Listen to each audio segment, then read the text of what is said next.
அஸ்ஸலாமு அலைக்கும் வரஹ்மத்துல்லாஹி வபரகாத்துஹு. Welcome back to my channel. இன்றைக்கி நம்ம வீடியோவில் இஞ்சி குத்து பனியான் எப்படி செய்கிறதுன்னு சொல்லிட்டு பார்க்கலாமாங்க. இதுக்கு நான் 1 கப் மைதா எடுத்திருக்கேன், 1/4 கப் அரிசி மாவு, 75 கிராம் சுகர் எடுத்திருக்கேன்.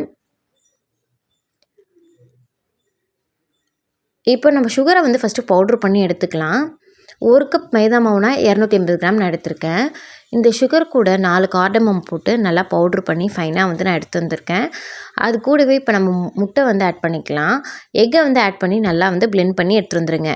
பேசிக்காகவே இஞ்சி கொத்து பனியானுக்கு பார்த்திங்கன்னா வெறும் மைதா மட்டும் தான் ஆட் பண்ணுவாங்க. நீங்கள் மைதா மட்டும் ஆட் பண்ணுறப்ப அது ஒரு சாஃப்டாக இருக்கும் ரொம்ப.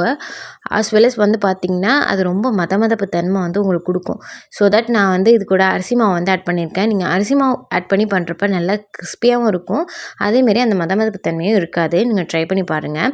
அதேமாரி எண்ணெயும் குடிக்காது நம்ம பொரிச்சு எடுக்கிறப்போ. 25 கிராம் நெய் எடுத்து வச்சுருக்கேன். அதை நல்லா சூடு பண்ணிவிட்டு இது கூட ஆட் பண்ணிக்கிறேன். நீங்கள் நெய்யும் கூட கலந்து எடுத்துக்கலாம், உங்களுக்கு நெய் இவ்வளோ தேவையில்லை அப்படின்னா.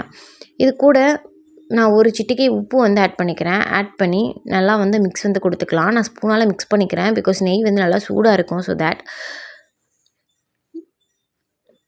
நல்லா மிக்ஸ் பண்ணதுக்கப்புறமா கையால் ஒரு தடவை நல்லா மிக்ஸ் கொடுத்துட்டு நம்ம சுகர் அண்ட் எக்கை பீட் பண்ணி வச்சுருக்கோம் இல்லையா, அதை ஃபுல்லுமே இது கூட ஆட் பண்ணி நம்ம நல்லா ஒரு சாஃப்டான டோவாக மேக் பண்ணி எடுத்துக்கலாம். இதை பிசைறது ரொம்ப கஷ்டமெல்லாம் இருக்காது. ரொம்ப ஈஸியாகவே நீங்கள் சாஃப்ட் டோவாக மேக் பண்ணி எடுத்துக்கலாம். இது நல்லா இப்போ சாஃப்டான டோவாக நான் மேக் பண்ணிட்டேன். இது கையில் ஒட்டியிருக்க எல்லாத்தையுமே எடுத்து விட்டு நல்லா சாஃப்டாக இதேமாரி பிணைஞ்சி நம்ம எடுத்துக்கலாம். நல்லா எண்ணெய்லாம் கசிகிற மாதிரி வெளியிலேருந்து பார்க்கும்போதே இப்படி ஷைனிங்காக வந்திருக்கும். இப்படி இருந்துச்சுன்னா பர்ஃபெக்டாக இருக்குன்னு அர்த்தம். இதை நான் 3 to 4 பால்ஸாக பிரித்து எடுத்துக்கிறேன், சின்ன சின்னதாக ஸ்மால் போர்ஷனாக. ஏன்னா அதை நம்ம தேய்ச்சி தான் இந்த ஷேப் போட போகிறோம். ஸோ தேட் இப்போ நான் இதே மாதிரி ஒரு பிளேட் எடுத்துகிட்டு நான் அதில் ஆயில் அப்ளை பண்ணிக்கிறேன். ஆயில் அப்ளை பண்ணிவிட்டு நம்ம ஒரு பால் எடுத்துகிட்டு நம்ம விரிச்சிக்கலாம். இதை ரொம்ப மொத்தமாகவும் இல்லாமல் ரொம்ப மெலிசாகவும் இல்லாமல் நீங்கள் தேய்ச்சி எடுத்துக்கோங்க. ரொம்ப மொத்தமாக வேணாம். அதேமாதிரி ரொம்ப மெலிசாக இருந்தாலும் அப்படியே எண்ணெயில் போட்டோன்னே கரிஞ்சு போயிடும். இப்போ நான் இதேமாரி ஒரு ஷேப்பர் வச்சு நான் கட் பண்ணி எடுத்துக்கிறேன்.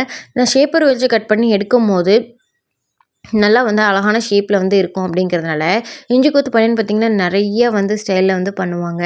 அது ஃப்ளவர் ஷேப்பில், அப்புறம் அந்த ஜோட்டி டைப்பில் அப்பெல்லாம் உங்களுக்கு பண்ணுவாங்க. நான் இன்றைக்கி ஹார்ட் ஷேப் எடுத்துகிட்டு நான் அதில் கட் பண்ணி எடுத்துக்கிறேன்.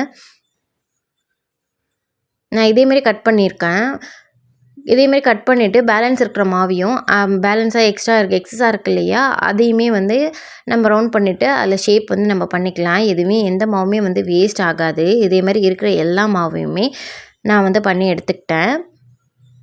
இப்போ நம்ம இதை பொரிச்சு எடுக்க வேண்டியதான். ஆயில் ரொம்ப மிதமான சூடில் இருக்கணும். ரொம்ப ஹெவியாக இருந்துச்சுன்னா கரிஞ்சு போயிடும்.